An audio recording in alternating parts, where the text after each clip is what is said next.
मेरा नाम महेंद्र बोहत है, मैं सर्व कर्मचारी संघ का राज्य सचिव हूँ। सुन रहा हूँ बहुत देर तक, काफी देर से 9 तारीख को भी सुन रहा था। सबसे पहले तो आपके संगठन को राज्य कमेटी सर्व कर्मचारी संघ की तरफ से क्रांतिकारी मुबारकबाद देता हूँ, जो 9 तारीख ने आपने हमारा हौसला बढ़ाया। कि पूरे देश में किन मांग मुद्दों को लेकर थी कि जनरली तौर के ऊपर देश में 80% जनता के तो समझ में नहीं आती बात, केंद्र सरकार की और राज्य सरकार की नीतियों की। मेरे अच्छी याद है, जब मैं सर्विस में था तो आप लोग भी सर्विस में थे, संगठन चलाते थे। ऐसा नहीं है कि कोई मैं आज से ही संगठन में हूं। 1992 की ज्वाइनिंग पॉलिटेक्निक में सफाई कर्मचारी के पद पर मिली। ठीक है कि उस टाइम में जो संगठन चलाते थे लोग बाग, उनका हाथों में खेलता था। वो दौड़ देखते हैं तो रूह कांप जाती है।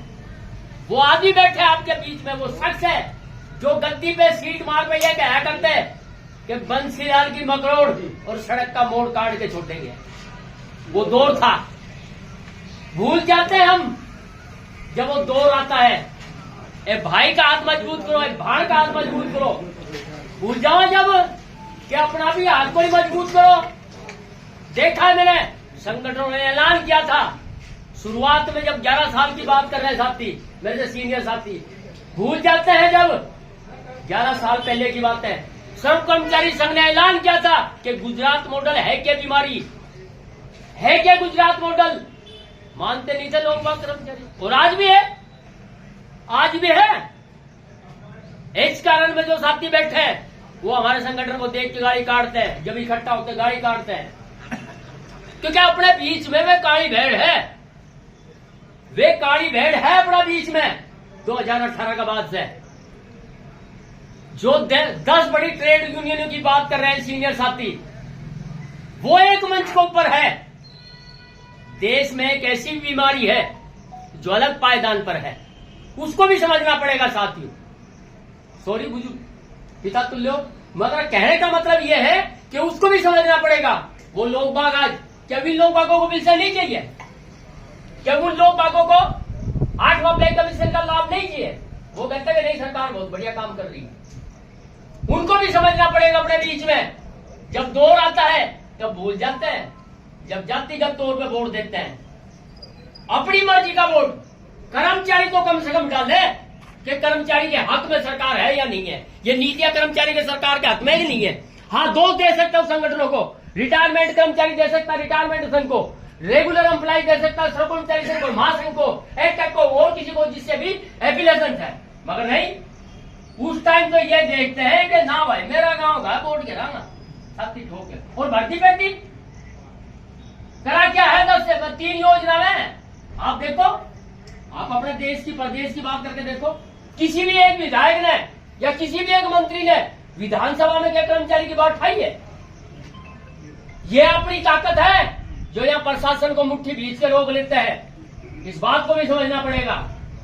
मुझे तो अफसोस होता है इस बात का कि सर्व कर्मचारी संघ, महासंघ, जब भी जिन संगठनों ने मिलकर कोई आंदोलन किया है, अच्छा से अच्छी मांग कढ़वाई के लाए हैं, रेगुलर करवाया है। 10 साल में मुझे ये बताए कि 2011 की और 2014 की पॉलिसी सर्व कर्मचारी संघ ने 72 घंटा की हड़ताल में भूपेंद्र सिंह हुड्डा से लड़के लागू करवाई थी। लाखों कर्मचारी पक्के हुए, उसमें हजारों की तादाद में 1.5 घंटे का कर्मचारी था जो पक्का हुआ है।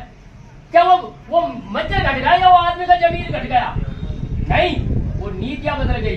इनको पता लग गया, टेम्परेचर लाई के देख लिया। हम सोच रहे हैं ना, जो सफेद हाथी के भीतर बैठे हैं वो लोग बात सोचे बैठे कि मेरी पेंशन सुरक्षित है, मेरी ग्रेजुएटी सुरक्षित है, मेरी लीव एनकेसमेंट सुरक्षित है। नो साथियों, 1% नहीं है किसी की सुरक्षित। इन्होंने जो टेम्परेचर लाना था, जो ताकतवर का आदमी के इंजेक्शन लाना था, वो वैक्सीन लगा के देख चुका है 8वां पे कमीशन में रिटायरमेंट कर्मचारी को बाहर करके।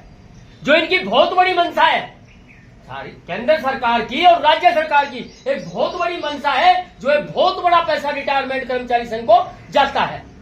ये कहते हैं कि रिटायरमेंट कर्मचारी तो 100 साल तक जीते हैं। ये किसी का बस की बात है?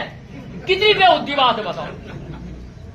अब मुझे तो अफसोस है, मगर खासकर मैं तो थोड़ा बोलकर इतना ही, अगर क्योंकि एक बार कैसे शुरू हो जाए क्यों चल रहा है ऐसा कर जोड़ा मास्टर धर्मेंद्र जी का जटालाल निराणिया वर्ग का धर्मपाल वर्ग का एक बार कैसे शुरू हो जाए तो रुके कोई ना है, और टाइम दे रखो थोड़ो। हाँ, अगर मेरी बातों में कहीं आपको लगे तो मैं बिल्कुल आपसे टेबल टाक कर सकता हूँ, चाहे कोई अधिकारी के या कोई नेता के तो कर सकता हूँ। क्योंकि ये जो टेम्परेचर लगा था एक बहुत बड़ी ताकत थी, फिर कह रहा हूं मैं, एक बहुत बड़ी ताकत थी रिटायरमेंट कर्मचारी संघ की, जो ये कहते थे कि नौकरी से निकला बाद में तेरा मुंह तोड़ा गांव मावा को, जब गांव मावा को जब पकड़ा, मुझे तो नहीं लगे कि किसी साथी ने हिम्मत करी हो कोई विधायक को पकड़ की, क्या तेरी तो पिलसन 4 है, मारी करे गई, दादरी कंवरला का काफी बार पकड़ा है। ये थोड़ा सा भाई हो सके मैं ज्यादा तवेश में बोल रहा हूं, मगर है कड़वा सच। जब तक अपने धरना प्रदर्शनों से कहते तो है, मैंने प्रेमचंद मुंशी को पढ़ा है कि धरना प्रदर्शनों से ये एहसास होता है कि कम से कम मैं लड़ाई के मैदान में जीवित हूं। जीवित तो है, मगर वो हक भी तो मिलना चाहिए। इग्नोर कर जाते हैं हर बात को। पूछेंगे और साथी के धरना प्रदर्शन में गए तो क्या कर जाए, आज ही फैसला होना है जो। और जो रही आपकी जो केंद्र सरकार को ऊपर घेराव की बात है, आपका संगठन जैसा भी हमें आदेश देगा कर्मचारियों के लिए कि 10 भेजना है, 5 भेजना, 50 भेजना है, हम हमेशा तैयार रहेंगे। आपने जो मेरी बात सुनी ध्यान से, उसके लिए बहुत बहुत आभारी हूँ। अगर कहीं मेरे मुंह से त्रुटियां निकल गई उसके लिए